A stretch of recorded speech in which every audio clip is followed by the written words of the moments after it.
Allez, l'émission continue et nous sommes toujours avec vous, Jean-Philippe, Emmanuel Pastre. Merci d'être avec nous ce soir pour parler transport. J'avais envie de parler avec vous de, enfin, la sortie du camion Tesla. En tout cas, on a vu les premiers camions Tesla rouler aux États-Unis pour le compte de Pepsi, la marque de soda. Est-ce que c'est un camion qu'on va voir arriver en France dans les prochaines années ou peut-être même dans les prochains mois ? Alors, Tesla, on va se calmer tout de suite.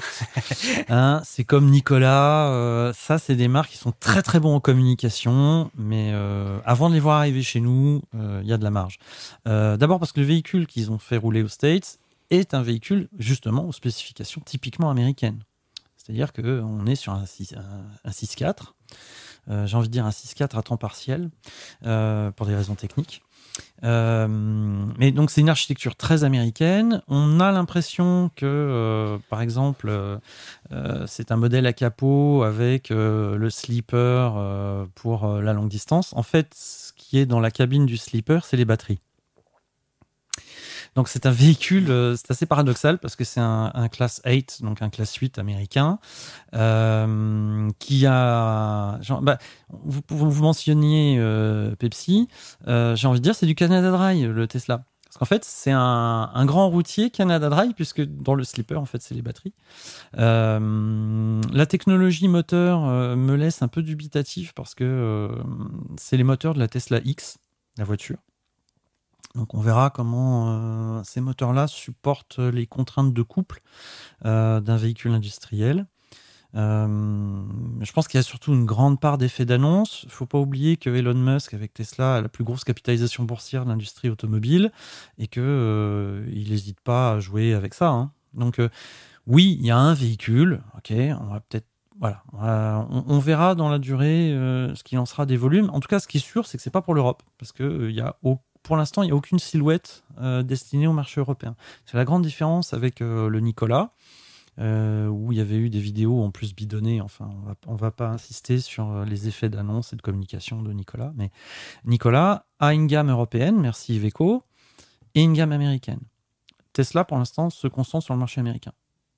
En tout cas, oui, Tesla qui annonce des autonomies sur ce camion Tesla Semi, comme il l'appelle, allant jusqu'à 800 km. Alors, c'était des grands effets d'annonce qui avaient été faits il y a déjà un petit bout de temps et qui avaient d'ailleurs amusé la boutique Renault ici en France. Je ne sais pas si vous aviez vu la vidéo un petit peu publicitaire qui met en avant le fait que Renault Trucks roule déjà en camion électrique et que par rapport à Tesla qui, jusqu'à présent, n'est pas vraiment présent sur le secteur électrique. Tesla qui met en avant des émissions, en tout cas un camion qui est beaucoup plus écologique qu'un camion thermique. Je vous laisse vous poser la question, est-ce qu'aux États-Unis, les normes en matière de pollution sur des moteurs thermiques sont les mêmes normes qu'on a ici en Europe avec les cases Euro 6, Euro 5 et tutti quanti? Alors Léandre, là vous posez une question d'une actualité brûlante parce que au moment où l'Europe est en train de discuter sur la norme Euro 7, les Américains de leur côté, la EPA, donc l'agence européenne de l'environnement, l'agence américaine de l'environnement, la EPA, est en train de procéder aussi à sa mise à jour des objectifs d'émissions sur les véhicules. Et il y a deux scénarios sur la table. Alors, le premier scénario, qui semble particulièrement agacer les constructeurs, est une première mise en place en 2027 pour des normes encore plus sévères en 2031, ou passer directement à l'échéance 2031. Bon. Donc ils sont en pleine discussion là-dessus. De ce que j'ai pu lire, voir, entendre sur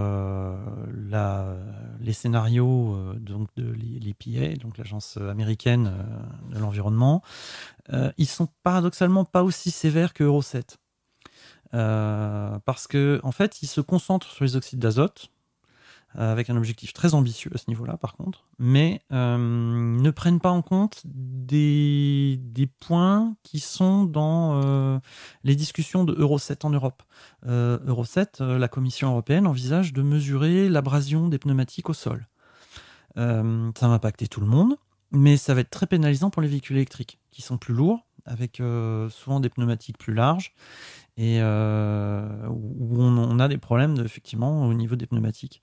Donc il y a un parallèle qui est vraiment très troublant entre l'Europe et les États-Unis, puisque voilà, les deux grands blocs industriels sont en train de réviser leurs objectifs de normes anti-pollution en même temps. Voilà, donc on aura compris en tout cas que pour l'instant, à l'heure actuelle, les normes américaines ne sont pas à la hauteur des normes européennes. Pour revenir au camion Tesla, vous n'y croyez pas? Pour vous, ça ne viendra jamais en Europe, ou en tout cas pas ce modèle-là, donc pas dans les mois qui viennent. Ah, ça c'est certain, ça sera pas dans les mois qui viennent. Et de toute façon, le véhicule qu'ils ont aux États-Unis n'est pas du tout au format physique, hein, parce qu'en fait, pour que le Tesla ait une chance de marcher en Europe, il faudrait qu'il soit dans un format ce que les Américains appellent le cab over, donc la cabine avancée. Or là, on est avec un conventional, donc avec le capot. En plus, on est avec 3 essieux, un empattement ultra long, donc je suis même pas sûr qu'il passe dans la couronne de giration européenne. Donc, tel qu'il est, le Tesla Semi ne sera pas présenté en Europe, ça c'est certain. Après, Tesla, ils sont comme tout le monde, hein, ils ont des usines à faire tourner, ils ont des batteries, puisque c'est le cœur de leur activité.